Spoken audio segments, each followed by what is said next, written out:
Laipply podcast. Love it, like it, lump it. Trump's remaking the United States of America. We can start there with tariffs. What are we talking about? No tacos for Trump. The effective tariff rate, get this, 18%. It is the highest, Omar, the highest since the 1930s, up from, get this, just 2% last year.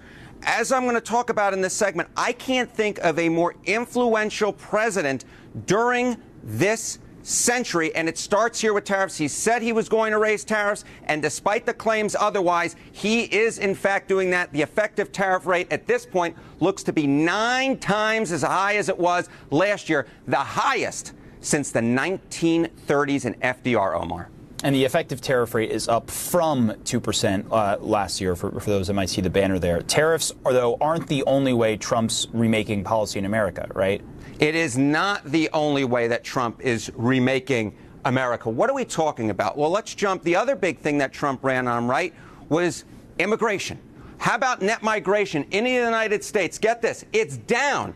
It's going to be down at least 60%. We may be dealing with, get this, negative net migration to the United States in 2025. That would be the first time there is negative net migration in this country in at least 50 years. We're talking about down from 2.8 million in 2024. So Donald Trump has always run on tariffs, and he's run on a hawkish line on immigration. And on both of those issues, we are seeing record high tariff rates for this century going all the way back, well back into the early part of the 20th century. And when it comes to immigration, net migration, we are seeing record low levels, way down from where we were during the Biden administration. We are potentially looking at negative net migration for the first time in at least 50 years. And that is a big reason why that I'm saying that Trump, at least in my mind, is the most influential president, certainly this century, and probably dating a good back chunk into the 20th century as well, Omar. So when you say most influential, I mean, statistically, how much is Trump doing? Yeah, okay, so let's talk about this. How about executive orders? Already, 180 executive orders signed by Donald Trump this year. You have to go. Did you tell him that the Steele dossier had been financed by his political opponents? No. I didn't even think I used the term Steele dossier. I just talked about additional material. But did he have a right to know that? That had been financed by his political opponents? I don't know the answer to that. It wasn't necessary for my goal, which was to alert him that we had this information. What I have here is a copy of Donald Trump's tax returns. He paid $38 million, looks like $38 million in taxes. So there's this dossier saying that the Trump campaign and the Russians were in cahoots. They were involved in a conspiracy of cooperation to influence the election to help Trump, put a foreign thumb on the scale to get Trump in office. Now we know that the vaccines work well enough that the virus stops with every vaccinated person. You have to wonder if the Justice Department is considering whether there is some political solution to this criminal problem, whether part of the issue here is not just that Trump has committed crimes, but that Trump has committed crimes and plans on being back in the White House. Do they consider, as part of a potential plea offer, something that would proscribe him from running for office again? This is not Fox, Congressman. You can't just spin a tail and pull the wool over people's eyes. Yeah. This is CNN. This is the news. We are asking you to come on and tell the truth. It's an alarming choice for a man who has often struggled to unequivocally denounce white supremacists. You recall these moments. But you also had people that were very fine people on both sides. Those words have power. They have meaning. And when Donald Trump speaks, the world listens. Neo-Nazis and white supremacists certainly listen. So why can't he denounce them? Why can't he reject their support? And you had people, and I'm not talking about the neo-Nazis and the white nationalists, because they should be condemned totally. What's your response to Donald Trump saying she should be fired, that Liz Cheney should be fired upon? He keeps speaking in these very extreme terms about the potential dangers to the country if he doesn't win in November. He's used words like bloodbath. The walls feel like they are closing in. But as the walls close in around the president, Donald Trump feels the walls closing in. I think this is a guy who feels like the walls are closing in. The walls are closing in on him? Because the walls are closing in. The walls are closing in on the president. Now the walls appear to be closing in. Really kind of the walls closing in on him. The walls are closing in because the walls are in indeed closing in. I think at this point, the walls are spinning. The legal walls are closing in. The walls are closing in on President Trump. The walls, meanwhile, are closing in on the President of the United States. The walls closing in on President Donald Trump. It appears that the walls are closing in on this president. It feels that the walls are closing in on him. The walls closing in on him. The walls are closing in. And the walls are closing in on. That the walls are closing in on the president. Are the walls closing in? The walls are closing in on the presidency. It says as the walls begin to close around him. The political walls closing in on him. This is a president that feels the walls closing in. The walls are closing in on Donald Trump. I think the walls are finally closing in. The walls. The walls. The walls. The walls. The walls. Walls and the walls. The walls. The walls. The walls. Walls are closing. Closing in. Closing. Closing in. Closing in. Closing in on. It's closing in. The walls are closing in on President Donald Trump. He's not looking forward to any of it. He's horrified. He's just talking big. The walls are closing in, as has been said before. My friends, we need to face the hard truth of this administration. It has been to ease all the gains we've made in my administration, to erase history rather than make it, to erase fairness, equality, to erase justice itself. And that's not hyperbole, that's a fact. The bottom line of this dossier, the bottom line allegation, the point of it is that the Trump campaign didn't just benefit from Russia interfering in our presidential campaign. The point of this is they colluded, they helped, they were in on it. This is kind of a real story. The connections between the Trump servers and the Alpha Bank servers were real.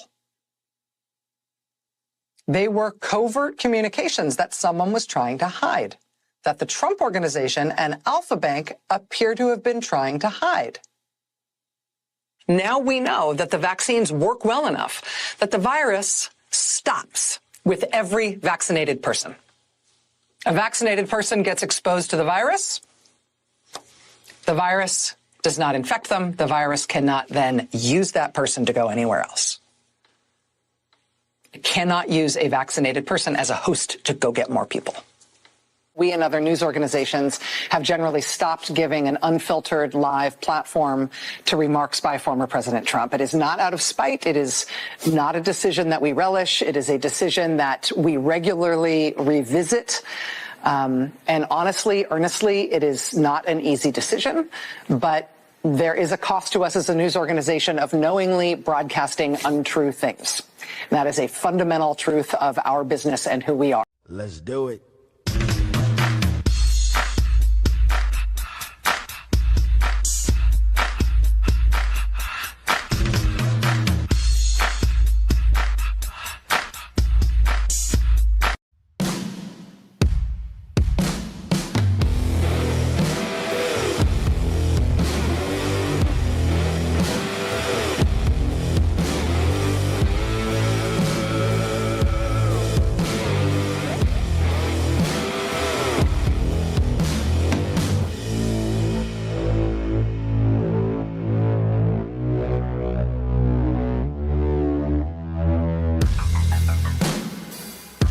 All right, Monday night, and we are live. Hope everybody's doing good. As always, be blessed in the mighty name of Jesus. Let me see who is on. Right at the top, Granite 2468 is on. Neo Solo is on. Those Jesus people is on. Robin Aroni, I just saw yesterday, is on. Jones is on. Joanne's is on. Prayerworks 2 is on. Skunk 71 is on. Mike Griffith is on. Peg McGroin is on. JD Joy 25 is on. USA Abbey Girl is on. Salty Gonads is on. Judy Anita is on. Agravane is on. Big Jim. Go Blue is on. Richard Perry is on. Snarl Barkley is on. Gloyd Shaw is on. King Sletsy McGroin is on. Veronica 18201 is on. Deb Plan is on. Guitar Glenn is on. Let me see here. Confederate 1 is on. Nate Dad 1 is on. General Plowman is on. Drumming for Jesus is on. Keeper 1376 is on. Confederate 1 is on. Let me see here. Aphrodites is on. Sheila K is on. Levin Carl 11 is on. Biggie 926 is on. Sexy Pony is on. Let me see here. Bill F1 is on. Sunwoo 45 is on. Lisa Kinzer is on. LA 106 Times is on. Kansas Loud Dog is on. Let me see here. Leon Fish Puppy is on. Dead Pal 50 is on. Scrolling down, Blade Runner is on. Tim L. T-Bird is on. Lady Vu is on. Lisa Sobo is on. Rumble for Life is on. I think I just about it. Everybody, one more. There, Uncle Wally, my friend from right around here, is on.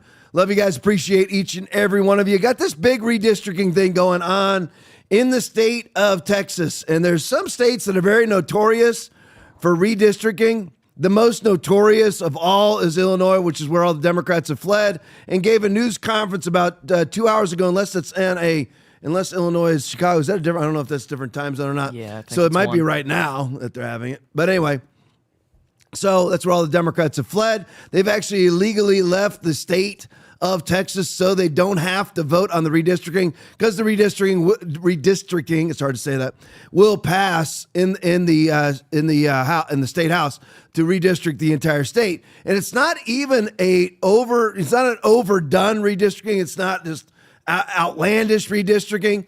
It's just simple redistricting to favor Republicans. And by the way, am I in favor of that? Absolutely. Yep. This is what we do. When you're in power, you take power, you use power, and you use power to stay in power. Once you are in power, saying power as many times as I possibly can in one sentence. But anyway, so that's what they're doing, and that's the way it ought to be done. So the Democrats don't want to vote on it. And by the way, this isn't the first time we've covered a story like this, because the Democrats have done this before. So it's amazing. They fled the state before. And I mean, it's within the last year and a half, they've done this before. I want everybody to let's go back and let's find all the stories of Republicans fleeing states, so they don't have to look. Oh, they don't ever do that. So the very people that talk about, you know what, you're attacking the credibility of our institutions, you're a threat to democracy, you're a threat to our democratic ways and our democratic processes, you're the insurrectionists, are actually committing a state insurrection right now. They have illegally left. There's basically arrest warrants issued for them. Now, is that going to happen? I don't know. It should. And by the way, start arresting these people, and all of this will stop. And the side benefit of it stopping will be that they'll stop arresting us. So it's time to start arresting them. So anyway, so Paul A. Sapula video, one of the victims of this redistricting will be Jasmine Crockett. I'll let her tell you why. Play it for me. I know that this legislature did ask us as members of Congress to confirm our addresses. I don't know how many of us actually still reside in the districts that we represent. I do not currently reside in my district based upon the plan that has been drawn, which is another red flag, in addition to courts consistently looking at how many people have been. So this is how this works for anybody that, and I actually looked it up to make sure I knew what I was talking about and to truly understand it better. How redistricting works, it's pretty much split into two categories. It's called cracking and packing, and this is how it works. Sounds like a prison riot, but anyway, or something going on in prisons. But anyway, so that's what it is. So cracking is it splits groups of people with similar characteristics, such as voters of the same party affiliation across multiple districts. With their voting strength divided, these groups struggle to elect their preferred candidates in any district. So if you have a giant pocket of Democrats, you split it four ways into four different districts, which takes away a lot of their power. Then you have packing. That's the opposite of cracking. Map draws cram certain groups of voters into a few districts as possible. So that way, basically, you have a giant pack of Democrats, and instead of that being split in two, and it affects two different districts, and they end up winning both districts, and they elect congressmen and women from those districts to D.C., you make it all one. So they go from one, or even sometimes it can be three districts. You have a giant group of Democrats, split and let that giant group of Democrats affect 3-4 different districts, and they have so many in that one area that it actually elects Democrats in all four districts. You make that one district, you make that area that's packed full of Democrats one district. So then they only get one representative for all those Democrats. That's what redistricting is, and that's what Texas is doing. And it looks like Jasmine Crockett no longer even lives in her district, so she's going to have to run now in a Republican district. Good luck, Jasmine. Good luck with that. I mean, this could be so glorious. I am absolutely 1,000% in favor. Now, what is it called? In common political vernacular, it is called gerrymandering. And gerrymandering now can no longer be contested at the Supreme Court. It has been ruled lawful. So you know what? You can go ahead and gerrymander. You can go ahead and redistrict. And that's exactly what's happening. You look at, everybody thinks of the state of Illinois. There's a great video by the older millennial. I couldn't show it because only beef I ever have with older millennial. He's great, brilliant guy. But every other word is the F word. I couldn't ask Aaron to try to bleep all those out. Couldn't ask him to edit it because the video was that's what the video would sound like. But it's an awesome video, so watch it because he goes over exactly how Illinois works. Basically, the entire state, that's slightly hyperbolic, but the entire state of Illinois is actually Republican. It's been districted in a way, but both through the cracking and the packing, it's been districted in a way that makes it so that these numbers aren't accurate, but basically you should have, 20 elected Republicans to the House, 21, 22 elected Democrats to the House. Instead, it's literally 40-3. Yeah. And that's how they've districted. They've made these giant areas Republican. And so they only can get 3 Republicans out of the state of Illinois. I guess don't follow those numbers. They're not accurate. I'm just giving you those numbers just as a representation of what's going on there. So that's how Illinois works. And it's so funny that the Democrats are probably giving their speech right now from the state that gerrymanders the worst. So look at this one. Charlie Kirk video. Breaking. The motion is passed. Texas House will issue arrest warrants for Democrats who were supposed to be back today at 4 o'clock. Not only did they not come back today at 4 o'clock, they scheduled a press conference for 3 hours after that at 7 o'clock. Again, I don't know how the time district works, but anyway, they weren't there. Instead of coming back, they scheduled a press conference. The motion is passed. Texas House will issue arrest warrants for Democrats who fled the state to break quorum ahead of redistricting votes. Play for me. The motion prevails. The sergeant-at-arms and any officers appointed by her are directed to send for all absentees whose attendance is not excused for the purposes of securing and maintaining their attendance under warrant of arrest if necessary until further order of the House.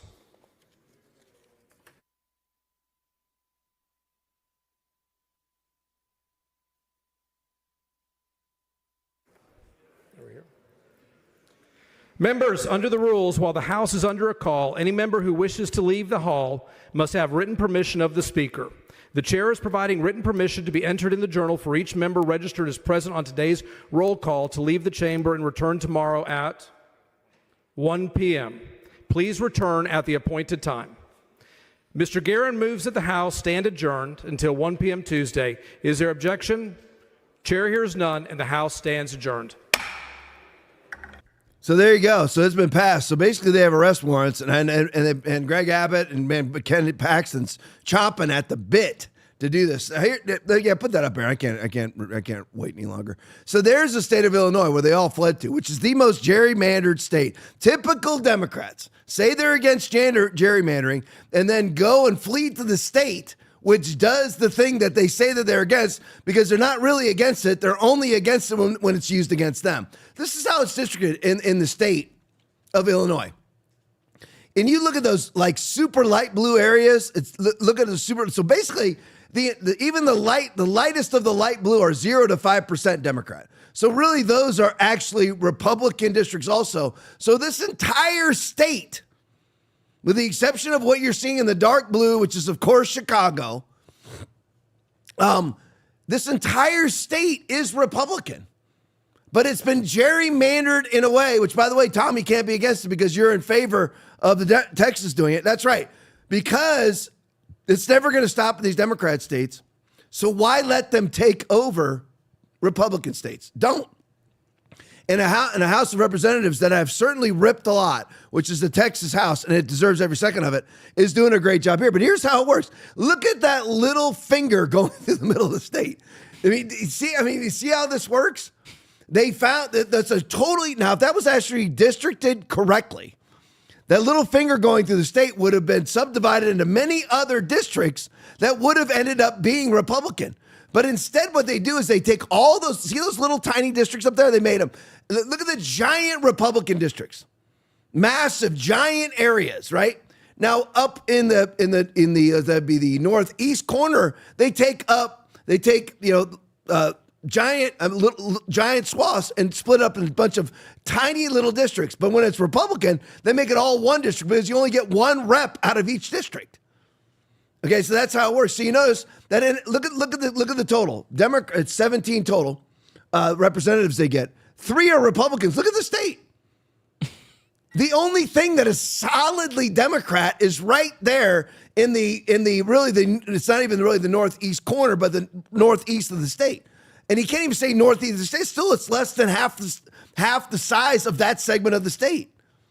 So it's just all lies. And they made sure they put that little finger in the middle so that every single Democrat can't be subdivided in those Republican districts. See, again, that would be the cracking and the packing aspect of things, is that should be, that finger that goes through the middle of the state should be divided into a whole bunch of Republican districts where Democrats have limited influence. But no, they made sure that they got, well, we're not going to ever win these districts. So what we're going to do is create one district where we actually can win in the midst of a Republican area. And that's what they did. But there's no Republican little fingers up there.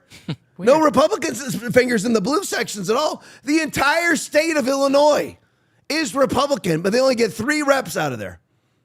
And then all of these Democrats who see Texas going in the same direction flee to the state that's doing the thing that they're protesting. Typical, absolutely typical of Democrats who claim, and by the way, they're breaking the law. They're committing a seditious conspiracy at the state level. They are committing an insurrection at the state level, and the hypocrisy is absolutely palpable. These are the people that say, you're attacking the integrity of our election. The Republicans never don't show up to vote. Republicans have never done this. I can't find one story where Republicans fled the state to not vote, committed a crime to not vote, but Democrats are doing this. Now, here's a moment of clarity by Chucky Todd on CNN, Jason Cohen video. Chuck Todd blasts Texas Democrats. Play for him. It seems as if the strategy is bring more attention to this, make everybody uncomfortable, right? The more painful you make the process in Texas, the more it's hard to replicate. Maybe they may be their own colleagues aren't as interested in this. Congressional Republicans that serve in Texas whose districts are actually going to get impacted negatively also secretly are kind of hoping this goes away too. And I think they think the more painful they can make this in doing it, maybe there's a way to shut this down. So I understand the strategy, and I think you get this. The part that I think is sort of bad, I think it's a bad look for a party that claims to be always trying to protect the democracy, is to hole up in a state that gerrymanders. The state of Illinois. I mean, one of the worst, look, Texas, Florida, Illinois, and Maryland. Those are your 4 giant gerrymandered states. And if you're trying to make a point on gerrymandering, I don't think I'd be going to the state of Illinois as a place to hide. They're attacking our democracy from the people who attack our democracy. So, I mean, that's what's going on. I mean, that is Democratic Party. Always projecting, always doing the things they're accusing you of doing. Always being the people that they accuse you of being. Go to the next one for me. The Blaze tweet. Democrat, of course, what a shock. Find one story where Republicans doing this. And you're like, Tom, we kind of gauge that you're not always a fan of Republicans. I'm not a fan of the Republican Party. I am a huge fan of the Republican platform, hence the reason why I'm a registered Republican and always have been. But here's another Democrat. Democrat Rep. Delia Ramirez at a summit in Mexico City this weekend tells the audience while speaking in Spanish, I'm a proud Guatemalan before I'm an American. She's an elected representative to the House of Representatives in the United States of America. I don't know exactly. She's an immigrant. I know that.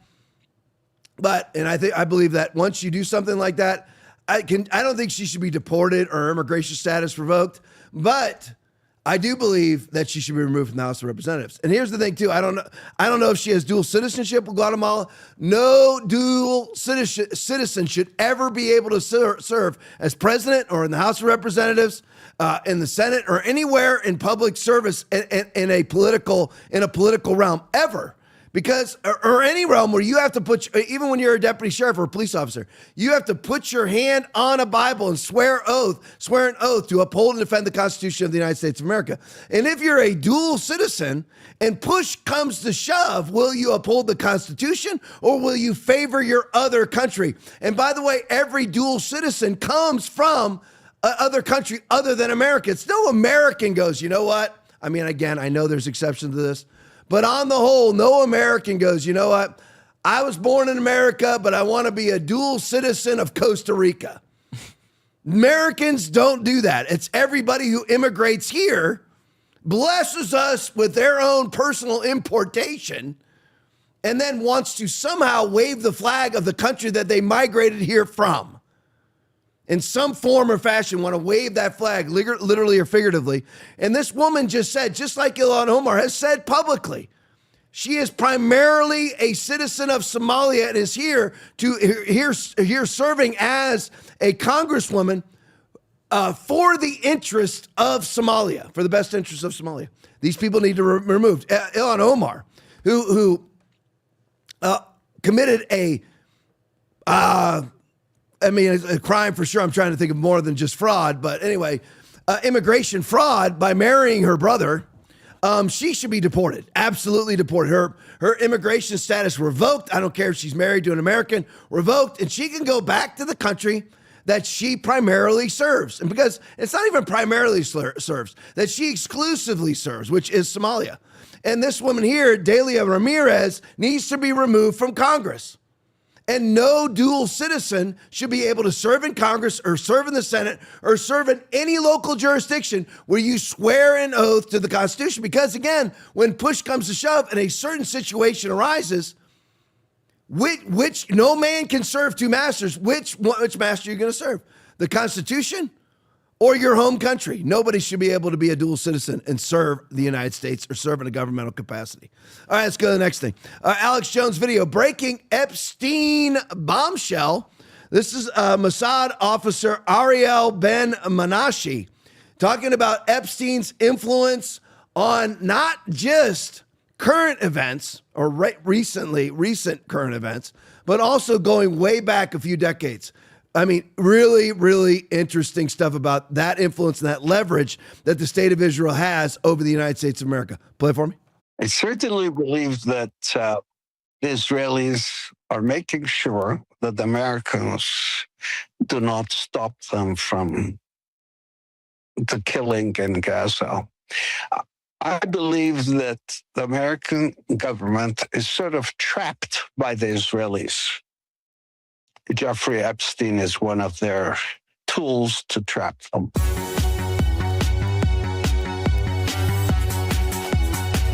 Here is senior Mossad agent that American politicians are trapped by Israel through Epstein blackmail, which is well known. Ari Ben Manashi also states that Ehud Barak and Bill Clinton almost reached a two-state solution, but were blackmailed by Mossad through Epstein, which is true. This has come up for decades. So this is something real. This is real criticism from a high-level Mossad officer that thinks this is wrong. Here it is. Last week, Epstein's lawyer, Alan Dershowitz, came on this show, the emeritus professor of law at Harvard, and said, no, Trump's behavior as regards Gaza, as regards bombing Iran, as regards bombing Yemen, all his behavior can't be explained by any blackmail tapes of Trump. Do you believe in any way that the genocide in Gaza is being prolonged by the late Jeffrey Epstein? I certainly believe that the Israelis are making sure that the Americans do not stop them from the killing in Gaza. I believe that the American government is sort of trapped by the Israelis. Jeffrey Epstein is one of their tools to trap them. And what do you think of Dershowitz's denial? Hold on a second. I want to give you an example. Bill Clinton, President Bill Clinton, Ehud Barak met Arafat in the 90s, and there was no deal. The reason was Epstein. They were being blackmailed by Epstein. Ehud Barak was also a friend of Epstein, the prime minister of Israel at the time. But he was being blackmailed by the Israeli right wing as well. And they stopped an agreement with Arafat. They were about to reach an agreement there for a two-state solution, but that was stopped because of Epstein. they were both being blackmailed by Epstein. See, all that really matters, folks, is the truth. That's what matters. It's not about choosing, are you pro or against Israel? I am not against, and I'm not saying this to deflect. I'm not saying this for justification purposes. I'm not saying it because I'm afraid of being accused of anything. Listen, I've been accused of everything. It's over for me. If you want to be invited to the acceptable parties, to the parties of the bourgeois elitists, to the parties of the reasonable people, and even the reasonable Christians, I'm long gone. I am absolutely a street dog. I'm out. So I don't care what anybody says. What I care about when it comes to Israel is what is the truth. And I'm just telling you right now with all of this stuff, and I'm going to talk specifically about this, but everything, just in a generalized sense, so you know where I'm coming from, is that, and those of you that watch this podcast all the time know what I'm about to say, everything's a lie. Every last thing that you think that you know is actually a lie when you actually start to look at it. I will listen to an entire Tucker Carlson podcast today, which doesn't mean I firmly endorse everything Tucker says either, whose dad was in the CIA. And Tucker lied and said he didn't know that his dad was in the CIA. Why? I don't know. But again, I listened to this hour-long podcast about the origins of the Oklahoma City bombing. And it had nothing to do with the guilt or innocence of Timothy McVeigh. You've got to listen to it. And it just tells you all the things that were behind it, including how McVeigh was obviously being tracked by the FBI to the place where they even had a monitor on the bombing vehicle itself. What do you call those tracking devices you put on a car? But anyway, it's a tracking device they had actually on a car, like a GPS monitor on the vehicle. That appears to be the case. So they were tracking the actual bomb to the location. It was also part of, I'm trying to remember what it was called. It was called like Compact or something like that. They knew of the organization. It was FBI sort of Gretchen Whitmer kidnapping plot sort of situation where you had the FBI or a Weaver situation from Ruby Ridge where you had the FBI immersed in a pro sort of patriot insurrection, for lack of a better terms, club or organization. And are all these crimes, and that's what appears to be the genesis of what happened in Oklahoma City, is the FBI creating crimes so that they can keep their jobs? Is the FBI on one level and then creating crimes for another giant agenda narrative? Definitely yes on the first one. Not sure on the second. Definitely yes on the second one. Not sure on the first one. But anyway, everything that we think that we know: Gulf of Tonkin, Vietnam War, Korean War, World War I, World War II, Bay of Pigs, Pearl Harbor, anything and everything. The Battle of the Bulge is all a lie.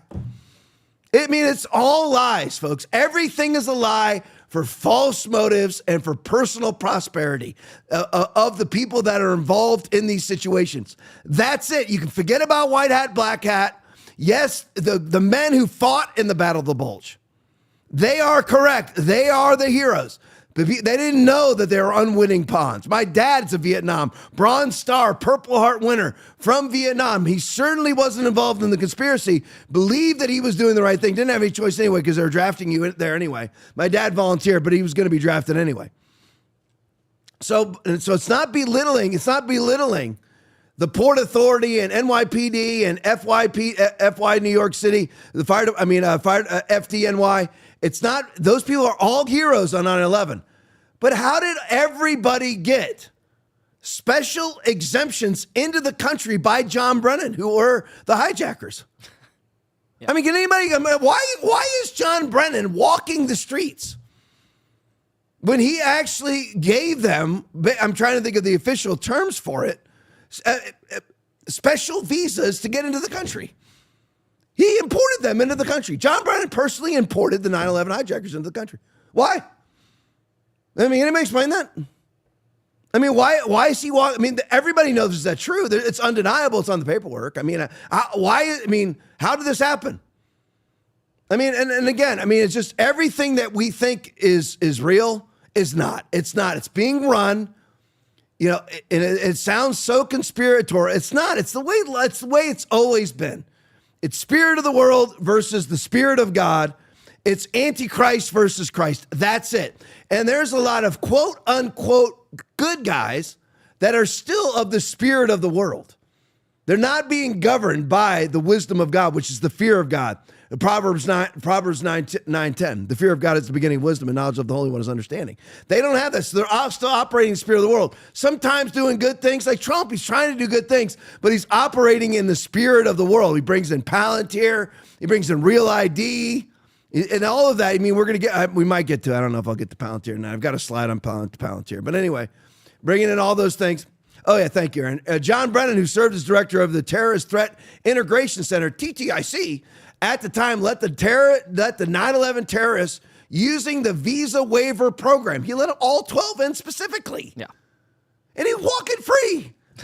Me and you would already be executed. How is it that Timothy McVeigh gets tried and convicted, executed, and cremated in 6 years? True.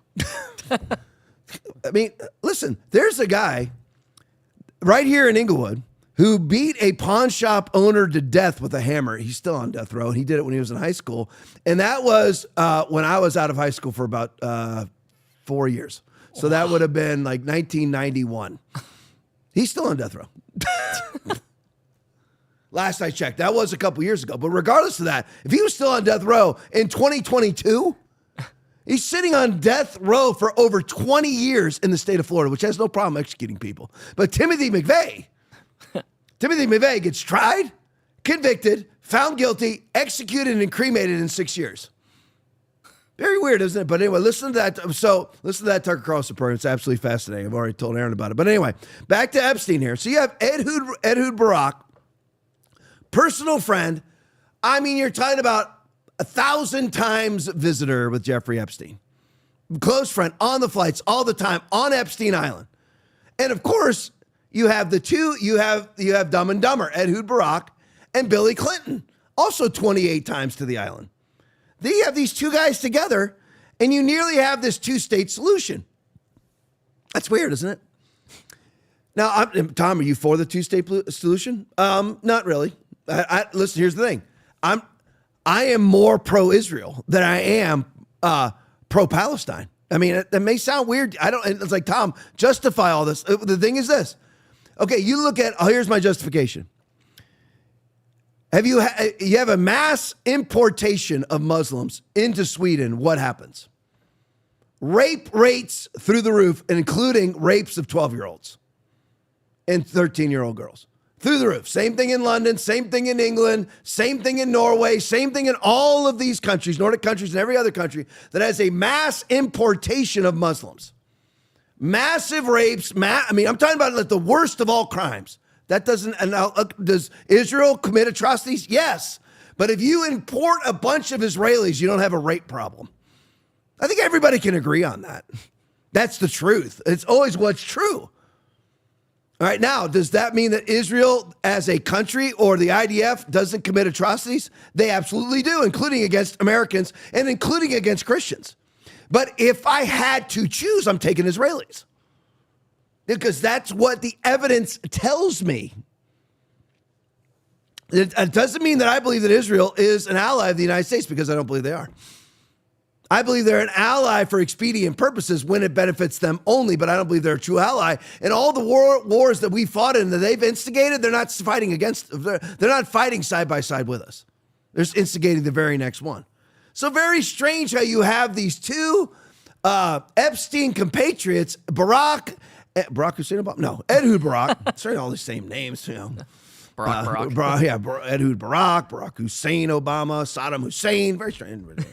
But anyway, so these two Epstein compatriots, they have this deal for a two-state solution, allegedly to bring priests to the region, and it all gets poop canned by Jeffrey Epstein. By the way, an unaccomplished man, absolutely accomplished nothing. And again, he's one of these. Epstein is a rich man's Ryan Routh, the attempted assassin. Get ready, Brent. In the bushes, all the skaters. in Florida. Okay, Ryan Routh. Sat on the 6th hole. In the woods. In the bushes with all the skeeters. Because it sat there for hours. But anyway, so Ryan Routh, Epstein's a rich man's version. It's usually a poor man's version. He's a rich man's version of Ryan Routh. An unexplainable life. Yeah. And by the way, get ready for this, Aaron. So does Timothy McVeigh. Oh. Timothy McVeigh was spending $50,000 a year, and he's never been shown to have made more than $5,000 total since leaving the military. Oh.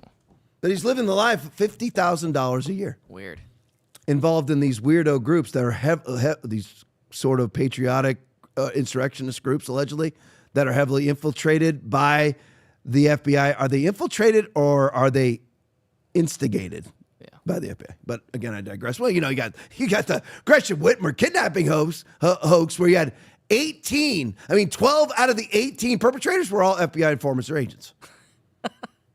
And 3 of the 6 that weren't were fully exonerated. But anyway, so you have Barack and Clinton. Somehow they come up with a deal for the 2-state solution, and it gets absolutely poop canned by Epstein himself. But people claim that Epstein had no power. And right now we're even been told by the Trump administration that they have no evidence that Epstein was a foreign agent. Isn't that not evidence right here? Is that not evidence? Right.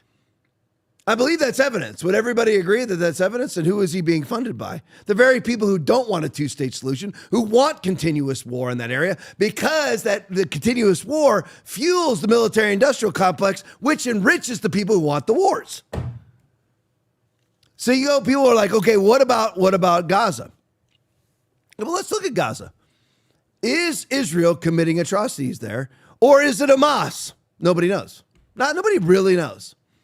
Because reporting from one side says it's Israel, the reporting from the other side says that it's Hamas. There's definitive proof that Hamas has purposely stalled and brought into the black market much of the food that's been brought there, but has Israel shot people going up to get the food. So here's where I stand on that. They're both doing it. You know why? Get ready. This is just stunning, absolutely stunning wisdom. Because they both want war. Yeah. You don't involve yourself with people who want to fight. You go and there's 2 rednecks squaring off at a Chili's bar. And they're squared off. Now, when I was a cop, I had to put a stop to it. Actually, I'm using this as an example because when I was a cop, I walked in back in the day. This is long before. This is in the 90s. This is long before you had the takeout windows and you pulled up. They brought the food out to you. You used to have to, when you called in for food at Chili's, you had to go into the bar to pick it up. You remember? Well, these guys might be too young, but anyway, that's how it is. That's how it was. So I walked into the bar and there's two guys. I could just see it. I'm standing there. And it's, Saturday night, 8 o'clock at night, whatever it is.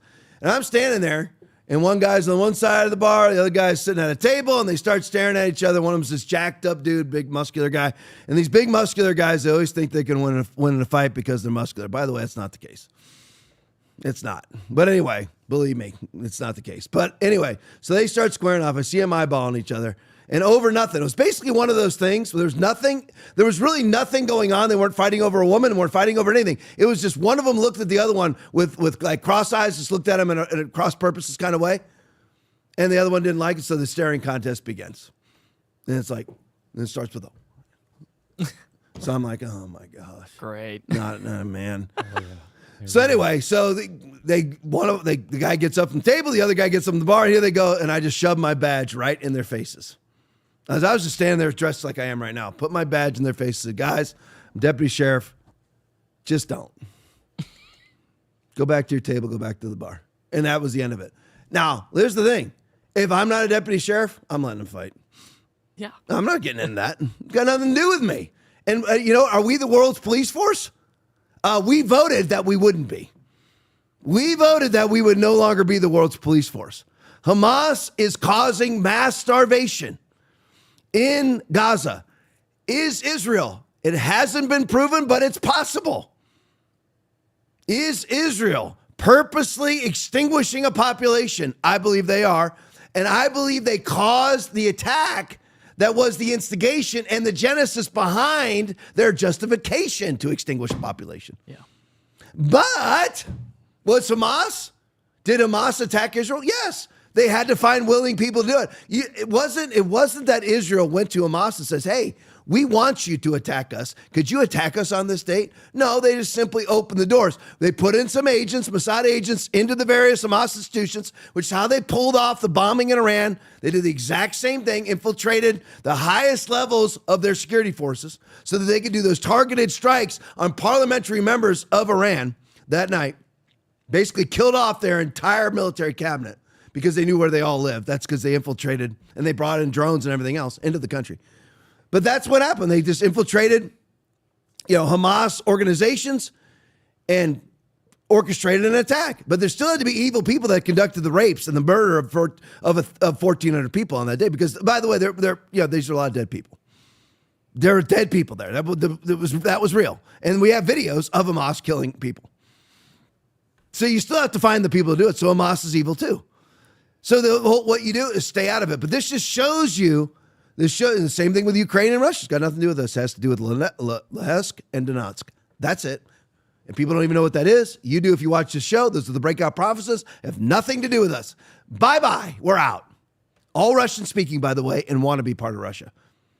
That's what you do. So this just shows you how the world really works. Speaking of how the world really works, here comes my little soapbox on NGOs. Nick Fritas video. I wonder why certain politicians are having a hard time making their fundraising goals. Democrats cannot raise money right now, which is, again, very happy. Democrats cannot raise money right now. Listen. I am never one where it's like, it's over. Democrats are finished. We've got our foot on their neck. It's done. That's not the case. It's not the case. We can win our generation. We can win our generation, but you need read the book of Revelation that will tell you where this world is going to go. But anyway, so suddenly Democrats can't raise any money. I wonder why. Play it for me.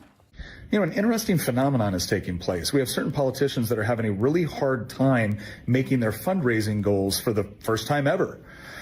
I wonder if it has anything to do with the fact that a whole bunch of left-wing NGOs and Planned Parenthood stopped receiving hundreds of millions of dollars annually from the taxpayers. Yeah, because it turns out that certain politicians, rather than asking for your money, would take it in the form of taxation and then give it to their ideological allies within the NGO and abortion industry and then get a bunch of campaign contributions in return. I guess it was like a finder's fee. Or what's the other word for that? Embezzlement. Yeah. They're finding out now that it's much difficult when people have to voluntarily give you money instead of you just stealing it from them through taxation. So that's, again, it's how the world works. Everybody thought. Not you and I. I mean, I did to some, when it come to fundraising, I just assumed Americans were giving to Democrats, that Americans are that stupid. I mean, 80% of America did get the COVID vax. So we're not showing high IQ status there. True. I mean, 80%. Seriously, they got at least one shot. I mean, come on. But anyway, so this just shows you now how it all really works. Is anybody legitimately a billionaire? I mean, even Elon Musk, is he really? Because he's got most of his money's come from the government. I love Elon. Big fan. Although for some reason, I'm still majorly censored on Twitter. Like, Tom, stop complaining. I can't help it. But Aaron brought up a real good point here, is that basically USAID no longer exists. We know that was the CIA cutout. The CIA obviously supports Democrats. But that's $60 billion that's no longer in the wind. Remember, an entire presidential campaign, Kamala Harris was $1.4 billion that she spent on her losing campaign. Boy, it's fun saying that. Yeah. But anyway, so think about, what does it cost for local elections? What does it cost for a state rep, state senator, national rep, national senator? What much? I mean, you're talking about, an 80th of that, whatever it may, 100th of that. It would cost you $1 million to run, whatever it is. What it costs to run for governors. And then you have some of these more explosive seats and some of these more explosive voting situations that they would get poured $50, $60 million into them. So, like the recent Supreme Court justice in Wisconsin, all those different things. So it depends. But regardless of that, USAID is just a great example. You have $60 billion that's no longer available to Democrats because 98% of the staff at USAID contributed to Democrats. So basically, you and I funded, just get ready, swallow the horse pill. Yeah, by the way, someone said, I'm not sure about that, Tom. 80%. Absolutely. That's correct. 80% of the country got at least one COVID shot. That's of course, now that's from the government though. So maybe it's not. But anyway, that's the stats. But anyway, so what the heck was I even talking about? USAID. USAID, thank you. But anyway, so that's six. You think about it this way. Oh, the horse pill that I was going to tell everybody as well. You and I paid for Kamala Harris's campaign. Yeah. Our taxpayer dollars. And if it's not taxpayer dollars, it's just printed by the Fed, which then it gets repaid by taxpayer dollars. So regardless of that is where we're at. That's what's been going on in our country for years, for decades, for decade after decade after decade after decade, is you and I pay for our own political opposition. You and I pay for USAID, and that's just one. Now that's not even an NGO; that's a governmental institution. But for all intents and purposes, is an NGO. It's just it's a paid agency. I don't even like to use the word NGO because it's a non-government organization, because most government organizations have nothing to do with government. They have to do with filtering money to Democrats. That's it.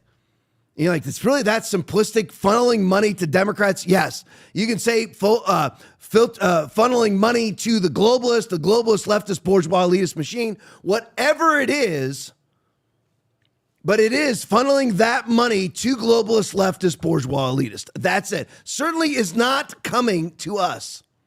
It's not coming to us. So that's the thing. So suddenly now, since Trump has cut a lot of funding to NGOs, now a lot of them are still fully funded, but if you cut just USAID, which is cut, or you cut several of them, and now they're being more closely monitored, then Democrats are not receiving money. So is it that you and I have been paying for this, paying for Democrats to run for office? The answer is yes, because now, since the government has cut loose of these NGOs, I've told you this.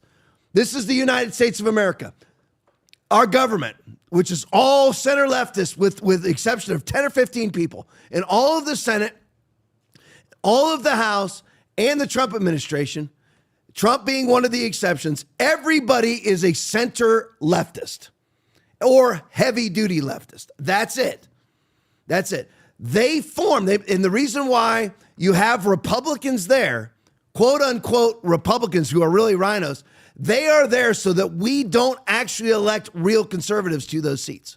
That's why they're there. They run as a conservative and they legislate as a center leftist every single time. John Thune, John Cornyn, Mitt Romney, Lisa Murkowski, Susan Collins, Lindsey Graham. I can't think of any more. But anyway, if I sat here, I could think of a lot more. But anyway, one right after, basically the entire House. Joni Ernst. They'll keep popping into my head. But anyway, that's why we actually never see any progress. But anyway, what they do is they create these NGOs. The NGOs are fully staffed, or even government organizations. Take the N off the NGO. They form these organizations that are fully staffed by Democrats. And what these organizations do is enrich the staffers.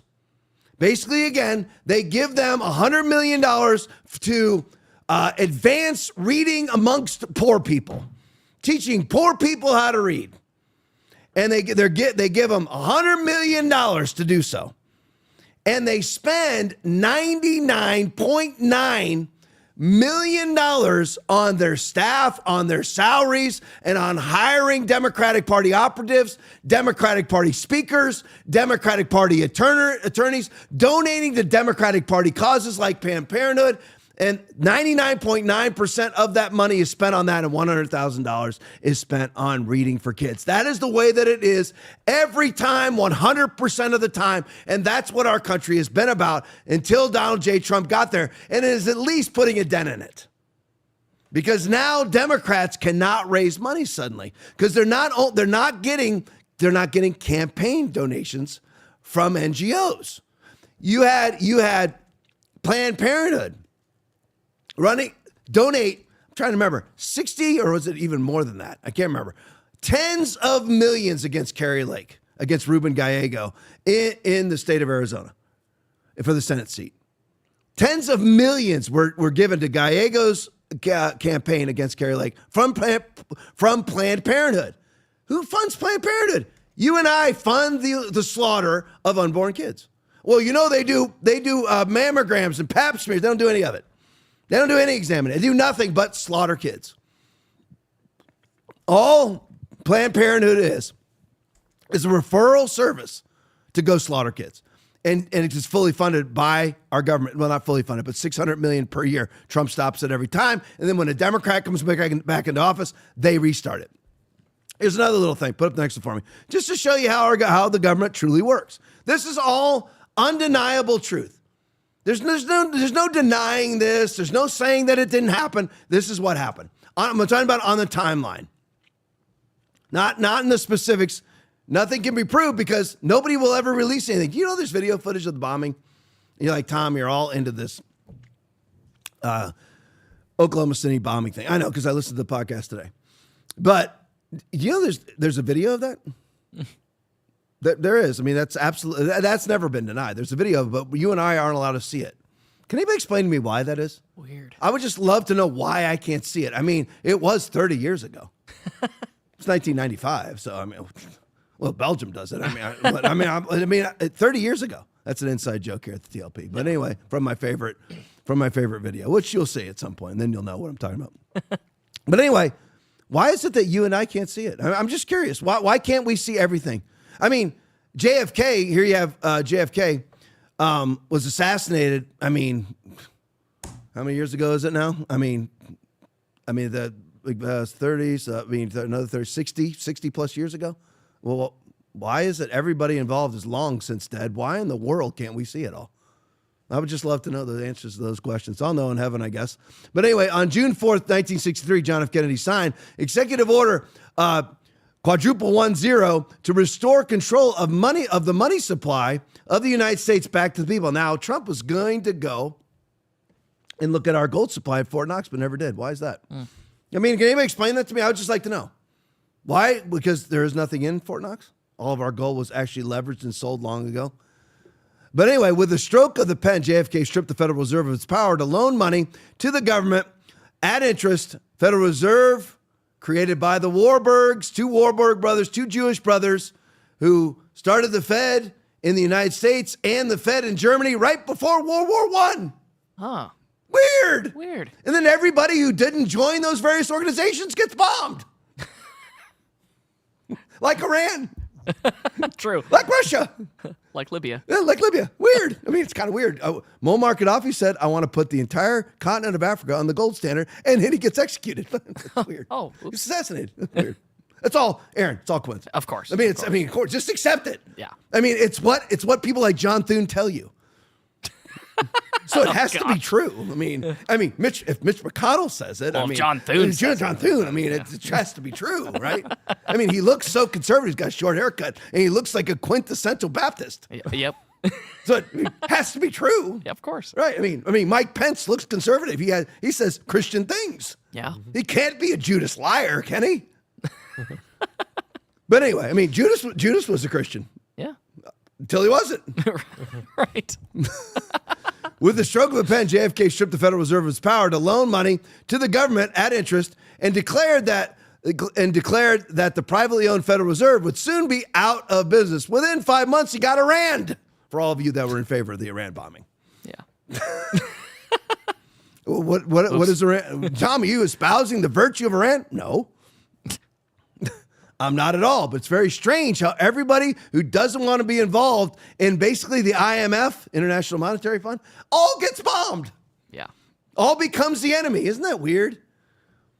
Within 5, and everybody who was a CIA asset like Saddam Hussein and is no longer useful, they get killed too. Yeah. That's weird, isn't it? I mean, Ryan Routh, he's not dead yet.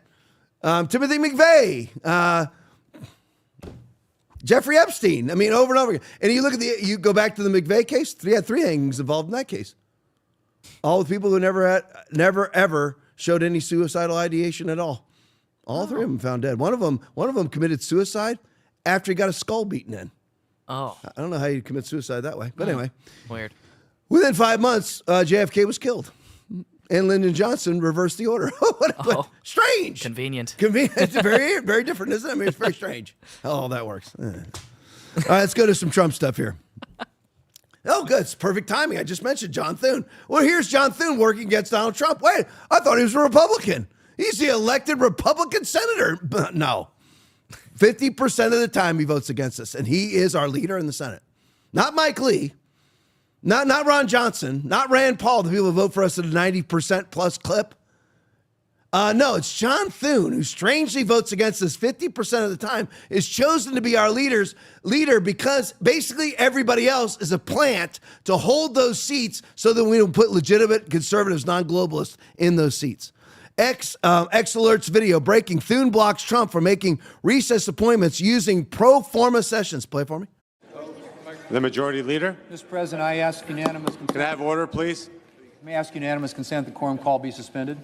Without objection. And I ask unanimous consent that when the Senate completes its business today, it adjourn to then convene for pro forma session only with no business being conducted on the following dates and times: Tuesday, August 5th at 1, Friday, August 8th at 1:05, Tuesday, August 12th at 8 a.m., Friday, August 15th at 10:15 a.m., Tuesday, August 19th at 10 a.m., Friday, August 22nd at 9 a.m., Tuesday, August 26th at 12 p.m. noon, and Friday, August 29th at 7 a.m. I'm just telling you, nothing is as it appears. I thought it was us versus them, white hats versus black hat. No, because many of you and I are white hats. If you are legit Christian, running under the authority, I'm not talking about Catholic and Presbyterian and people who claim Christianity but live like the devil. I'm not talking about that. Not that you can be a legitimate Christian and be in one of those churches. There are saved Catholics, there are saved Presbyterians and all those different things, but they don't teach you that in the church. Believe me, I know. I was raised Catholic.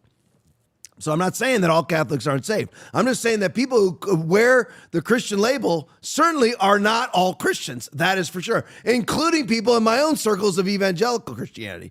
But anyway, this is the epitome. This is the perfect picture. Here you have John Thune. Who's behind him? Lisa Murkowski and Susan Collins. This is the very essence of the Republican Party. There is no white hats and black hats. You look at right there, they're allegedly, these are the Republicans, and they're white hats? Certainly not. Nobody in that picture voted for Donald Trump. Nobody in that picture voted for Donald. I guarantee you, John Thune voted for Joe Biden, or the first election, and then Kamala Harris this time, because they're reasonable. They're all center leftists. Remember, they all believe that it's their own, confluence of IQs, their intelligence coming together, and their center leftist, extreme leftist mentalities coming together. That's the best governance for us all. Their reasonableness is the best governance for us all, even though they put us $37 trillion in debt.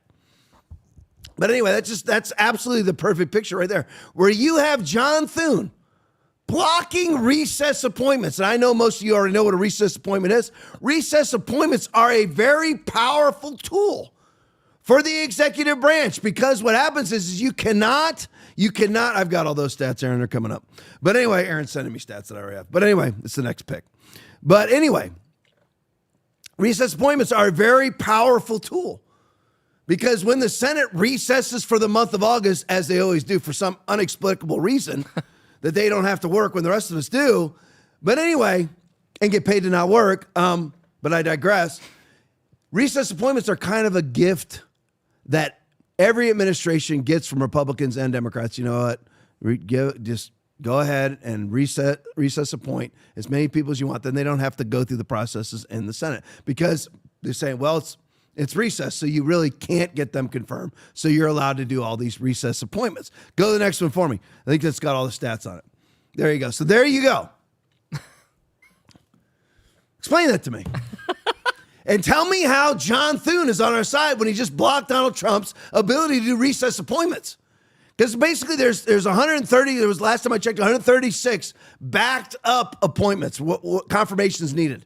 He could get a lot of that done in the month of August, but John Thune won't let him.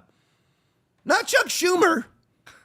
John Thune, I'm telling you, the most dangerous people in the world, if you just use the Bible as an example, out of Jude 3 and 4, the most dangerous people, I felt compelled to write and urge you to contend for the faith that was once and all entrusted to God's holy people. For certain individuals whose condemnation was written about long ago, have secretly slipped in among you. They are ungodly people who pervert the grace of God into a license for immorality and deny Jesus Christ, our only sovereign and Lord.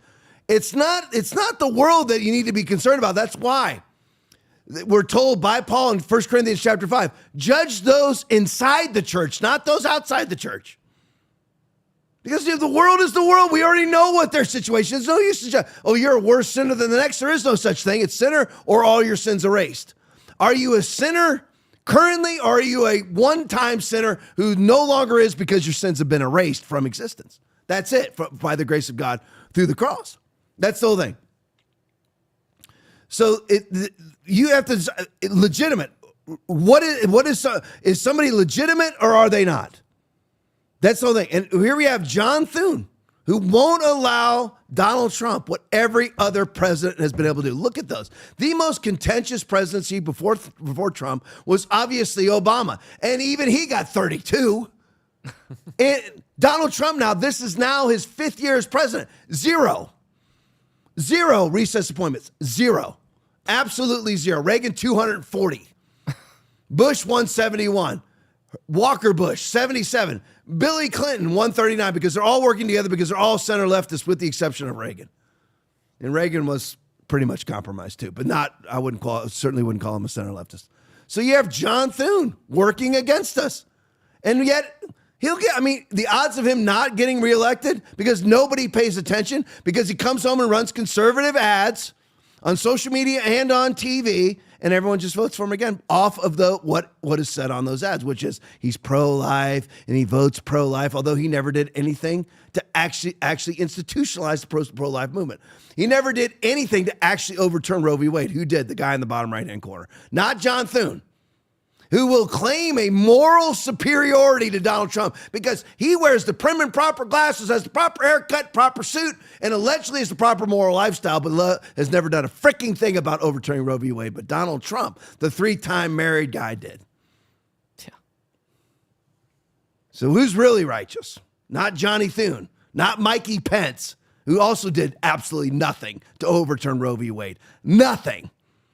These alleged Christian guys, nothing. They won't put it on the line.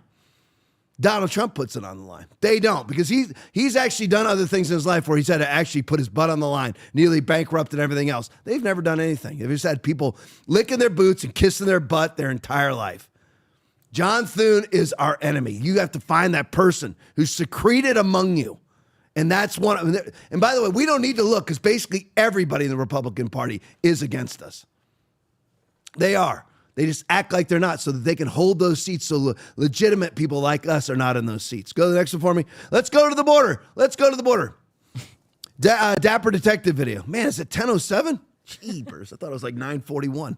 All right, Dapper detective video breaking. We're going to roll through some of these. I may do a couple of these in a row here. I'm going to roll through them quickly. I'm not going to talk about each. I just want to show you what Trump's on and about doing and the people that he's getting out of this country.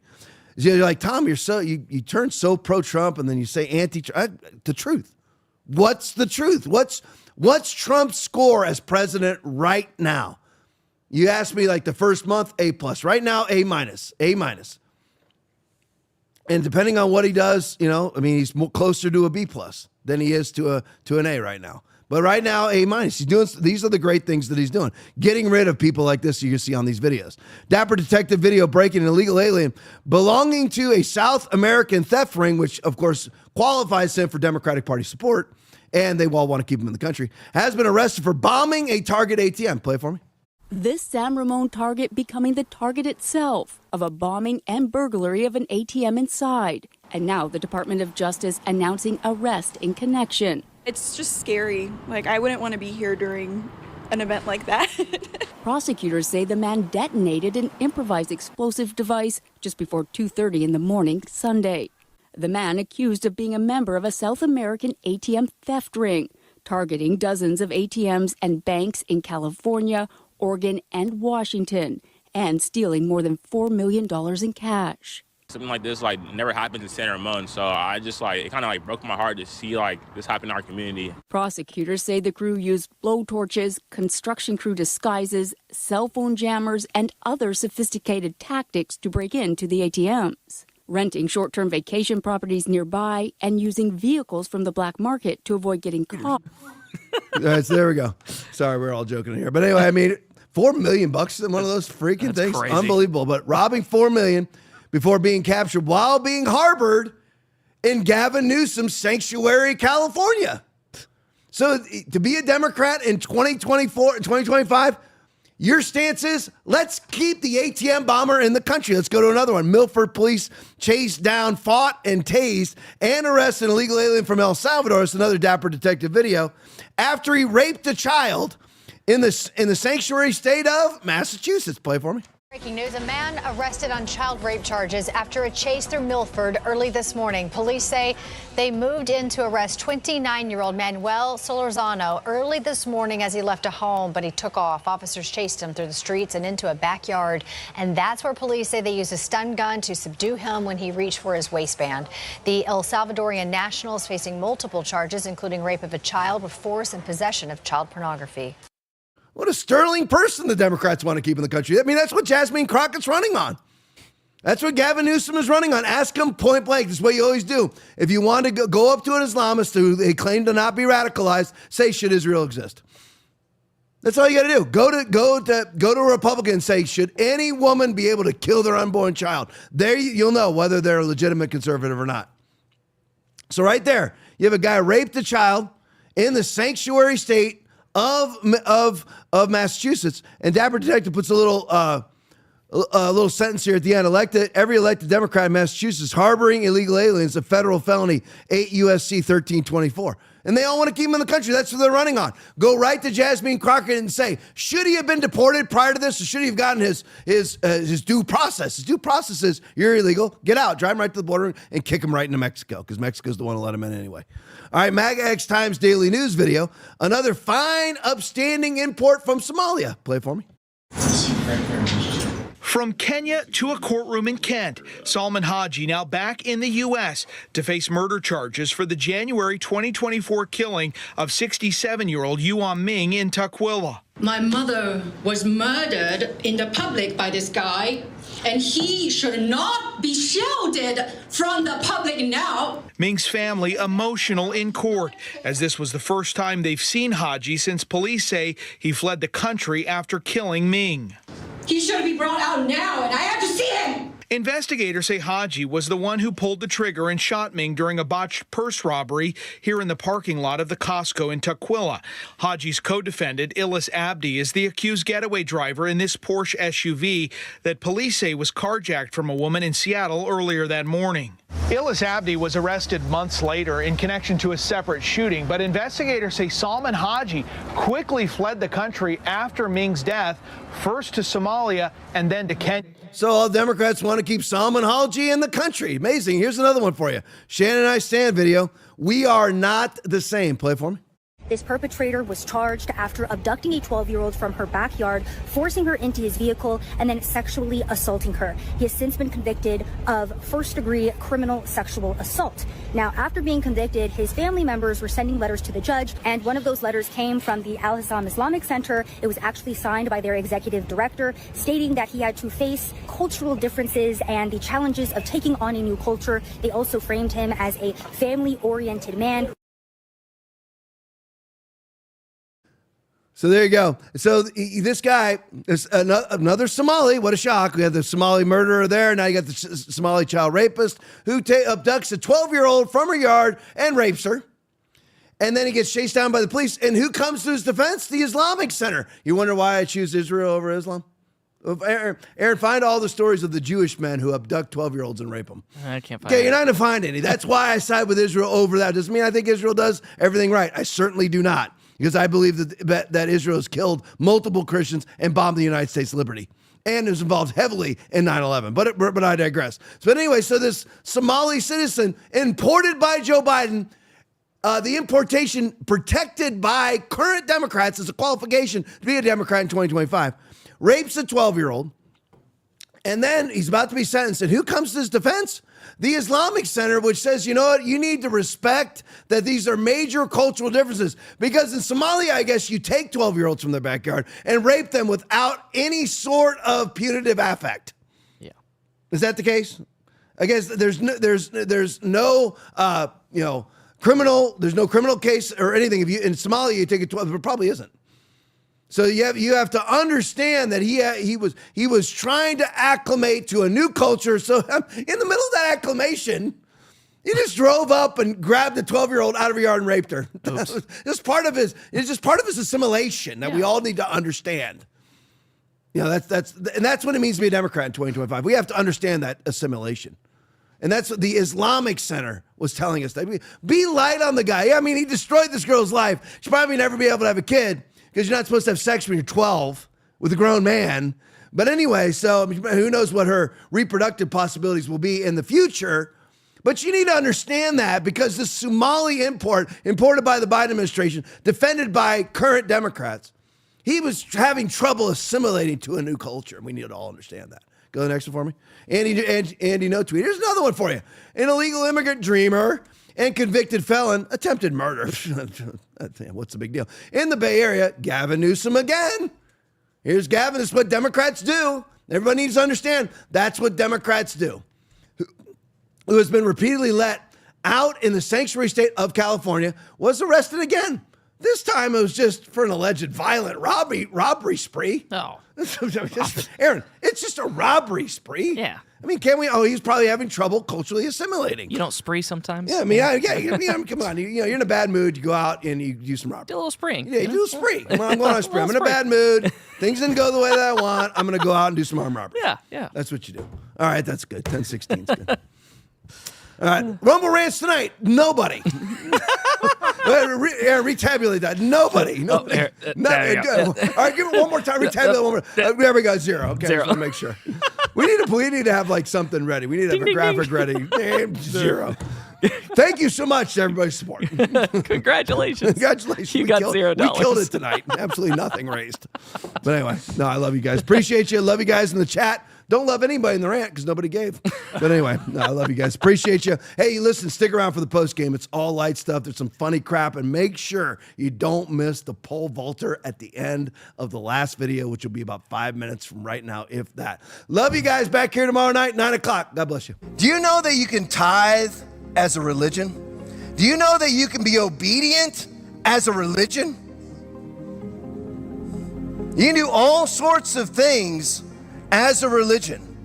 You have to ask yourself, why am I a Christian? I didn't say, why are you saved? I'm asking you, why are you a follower of Jesus? What motivates you to follow him?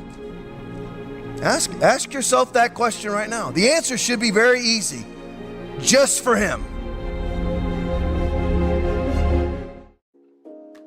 Fear shows up in all of us, in the waiting, in the change, and the unknown.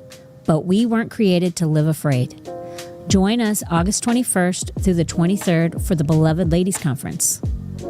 Fearless. It's time to face what's been holding you back and walk out free. Thanks for watching the Tom Laipply podcast. We appreciate your support. As a special thank you, when you donate $25 or more, you will get a free TLP koozie. Enjoy your favorite cold drink while tuning in to our latest takes on current events. Your support keeps us going. Donate now to claim yours. The Sydney Sweeney ad, have you seen it? Oh, yes, I have. What are your thoughts? Trying to calm myself, but that would, Sydney Sweeney has good really? Like, the eugenics in that, it's dripping with it, and I'm like, no. When you saw it, what did you think of? I mean, I thought, it was disgusting. I think it's just showing what kind of country we're turning into. It's white supremacy at the end of the day. That's what this ad is representing. I didn't see it, but I have heard quite a bit about it, and a lot saying that it's slighted towards like eugenics and comparing the blue jeans to blue jeans, blue blood, white hair, or not white hair, but like blonde hair, blue eyes, and there's been a lot of comparison to that. I think it's absolutely unacceptable.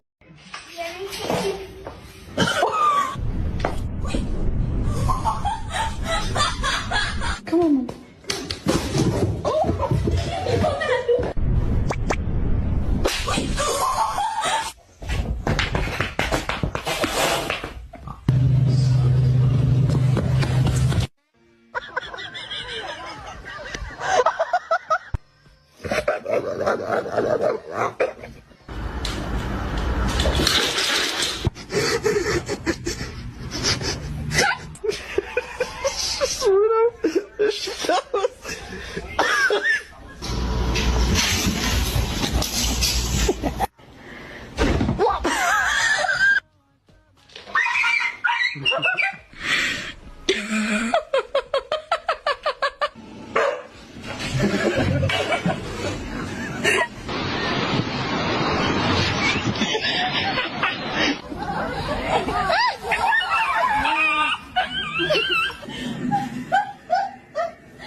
Honestly, if there's one person in this world who would risk offending half of Hollywood for me, it has to be Adam Sandler. And I owe him for the rest of my life. He didn't have to write me into the script for Happy Gilmore 2, but he did. He even let me say that line, "You can do this." Brother, that wasn't just a line. That was him telling me, "You've still got it. Don't believe the people who blackballed you." I once got kicked out of the industry for saying the wrong things, taking the wrong stance. Shows canceled, roles gone, calls ignored. You know that feeling? It's like you're trying to open the door and they're changing the locks from the other side. But Adam never closed that door. He said, "As long as I'm making movies, you'll have roles." And he kept his word, gave me paychecks, gave me screen time, and shouldered all the public opinion heat. Sometimes I think if it weren't for him, I might be dancing in a hot dog costume at some mall right now, but he kept pulling me up, telling me I still deserve to be seen, to be remembered. I'm in his new movie, I've got 74 friends too. He hasn't given up on me, and I'll never waste that trust. In Hollywood, brotherhood isn't about what you say, it's about what you do.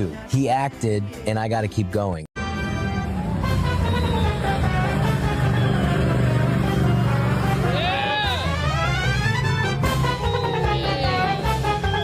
You're wearing a belt. Is that belt from leather or is that an artificial? Yeah, it's vegan leather, yeah. Okay, but it's leather. Yeah, it's not someone's skin. So it's actually an artificial product? Yes. That's the question I'm asking. Yeah, no one was shot in the head for my belt. Vegan leather, so it's a synthetic material and no one was shot in the head, so and that it's not bit of someone else's synthetic skin. material you've got, that produced as much CO2 as driving my car from here to Darwin. Can I see the scientific resource? Go to WHO, the United Nations WHO website. That will actually show you that for every 500 grams of synthetic material created, it produces as much CO2 as driving 2,000 kilometres.